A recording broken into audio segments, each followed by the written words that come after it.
Magandang araw mga kaibigan. Bigyan natin ng reaction, opinion ngayon itong post ni Teo Moreno 29 minutes ago. Ping Lacson's resignation, coincidence or cover up? Meron siyang paunawa dito basahin ko lang muna ito. This article is just a commentary about the timing of Ping Lacson's resignation as chairperson of the Blue Ribbon Committee. Now that the investigation is heading towards Romualdez and Company biglang nag-resign due to peer pressure, igit. Igit, kung sa Bisayang igit. Wag ko na lang banggitin, masama, nakaigit. Ito, komentary lang niya ito, opinion lang niya ito. Bahala kayo kung anong dating sa inyo. Maniniwala ba kayo?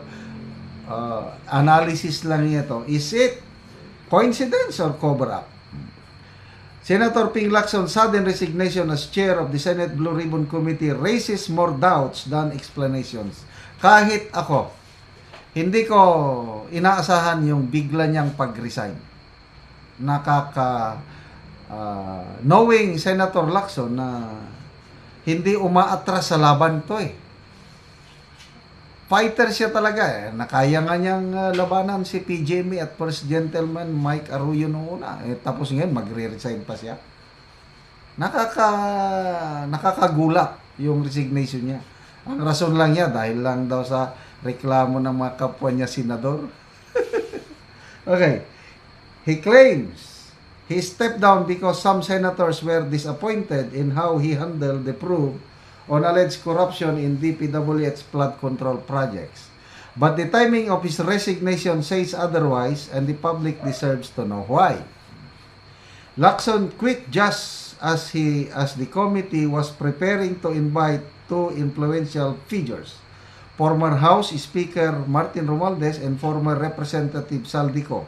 Both have been repeatedly linked to questionable budget insertions and flood control fund anomalies. Ako personally natuwa ko nung mayroong announcement na sa susunod na hearing ng Blue Ribbon Committee, i-invite na nila si Saldico and Congressman Martin Romualdez na if Saldico will not attend, he will be cited in contempt. Wow, sabi ko, ito na. Lacson style of na ito. Kasi nga, ulitin ko, ang tingin ko sa kanya is anti-corruption na advocate siya talaga. Kalaban niyang mga corrupt. So, natuwa ko. But later on, biglang nanlamig. Biglang nag-announce ng suspended indefinitely until further notice. Bakit ba? Ay nako. So the question now is, did Lacson resign out of coincidence or, tanong lang ito ni Teo Moreno, did he back away when the investigation began reaching the powers that be? Nagtatanong lang naman. For weeks, Lacson claimed he wouldn't be swayed by online attacks or political pressure. But when the pressure came from inside the Senate, right when Romualdez and co were about to be called, he suddenly backed down. If he could stand firm against trolls, why couldn't he stand up to the political bigwigs who might hold the key to this corruption trail? The Blue Ribbon Committee job is to expose corruption and hold even the most powerful accountable. Walking away now undermines that mission and raises suspicions that someone or something got to Lacson. Sino ba yung abogado na ganahan din ko? Attorney Wilfredo Garrido. Sabi niya, Senator Lacson, please, don't quit. Bakit biglang nag-quit? Ang daming umaasa kay Senator Lacson. Bakit siya nag-quit? Nang dahil lang sa pressure ng mga kasamahan?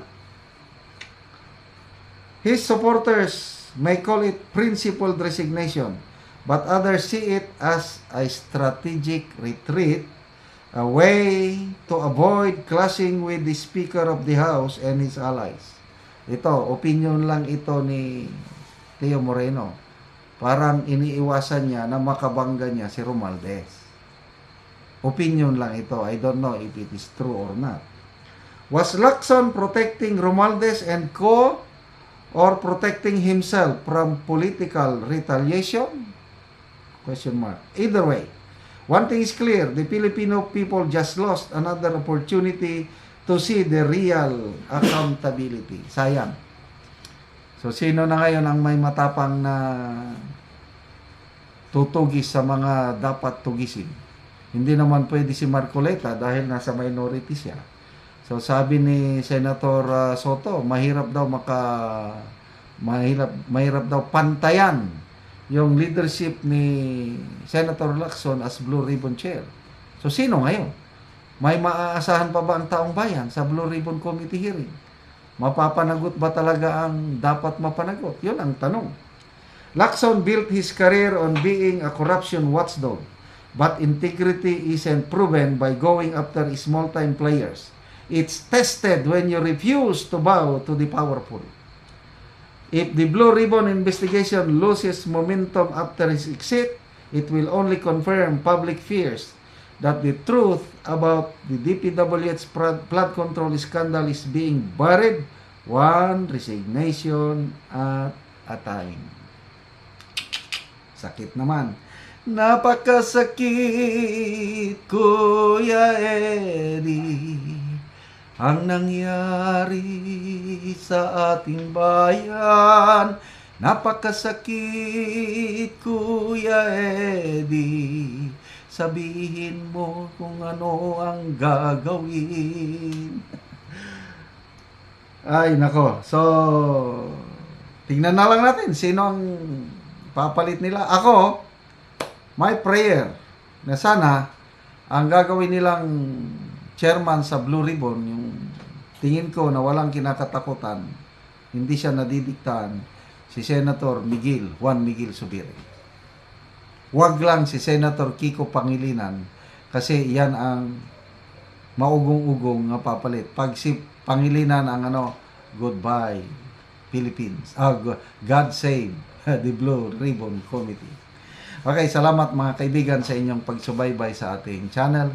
Nakakatulong kayo ng malaki sa Tribong Talanding ng Bukidnon dahil ang income natin sa channel na ito is pantulong sa tribo. Namimigay tayo ng libreng yero at pako sa kanila para makapagpatayo itong tribo ng mas maayos na tahanan. Panoorin nyo ang video na ito.